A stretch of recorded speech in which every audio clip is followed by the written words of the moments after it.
అమరావతిలో కొత్త అసెంబ్లీ. ఆంధ్రప్రదేశ్ చరిత్ర పుస్తకంలో సరికొత్త చాప్టర్. అయితే ఈ రకంగా చెప్పుకుని చంకలెగరేస్తున్న ఏలిన వాళ్లంతా సిగ్గుతో తలదించుకోవాల్సిన సిన్సియర్ విషయం అయితే ఒకటుంది.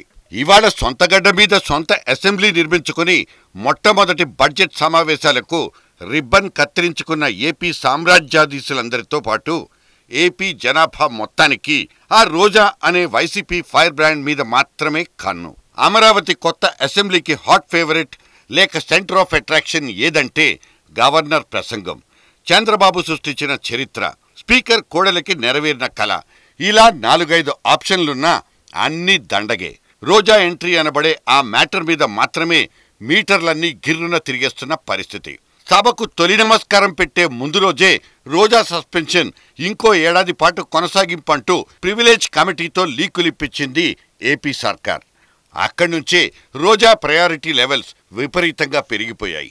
సభకు రావాలని, నియోజకవర్గ ప్రజల గురించి, వాళ్ల సమస్యల గురించి మాట్లాడాలని ఆర్కే రోజా అనబడే ఆ ఎమ్మెల్యే అమ్మనికి కమిట్మెంట్ ఉండొచ్చు, ఉండకపోవచ్చు.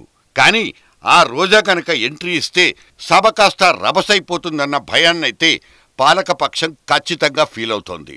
అటు ప్రతిపక్ష వైసీపీ కూడా రోజా భుజం మీదే తుపాకీ పెట్టి బాబు సర్కార్ని దున్నేయాలన్న స్ట్రాటజీనే వర్కౌట్ చేస్తోంది.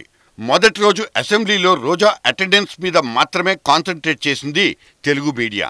ఇటు జనం కూడా లైవ్ టెలికాస్ట్ కోసం తెగ వెయిటింగ్.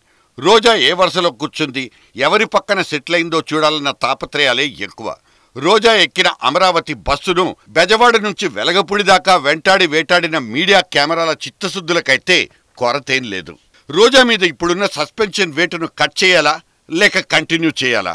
ఏపీ అసెంబ్లీ స్పీకర్ ఎజెండాలో ఉన్న కీలక అంశాల్లో ఇది కూడా ఒకటి. రోజా చెప్పిన క్షమాపణ చప్పగా ఉందని, తాము ఆశించిన ఫ్లేవర్లో లేదని పదే పదే అంటున్న సభా వ్యవహారాల పెద్దలు రేపటి రోజున రోజాకి ఊపేది ఎర్రజెండా అయినా పచ్చజెండా అయినా మీడియాలో మాత్రం అదొక బ్రేకింగ్ న్యూస్.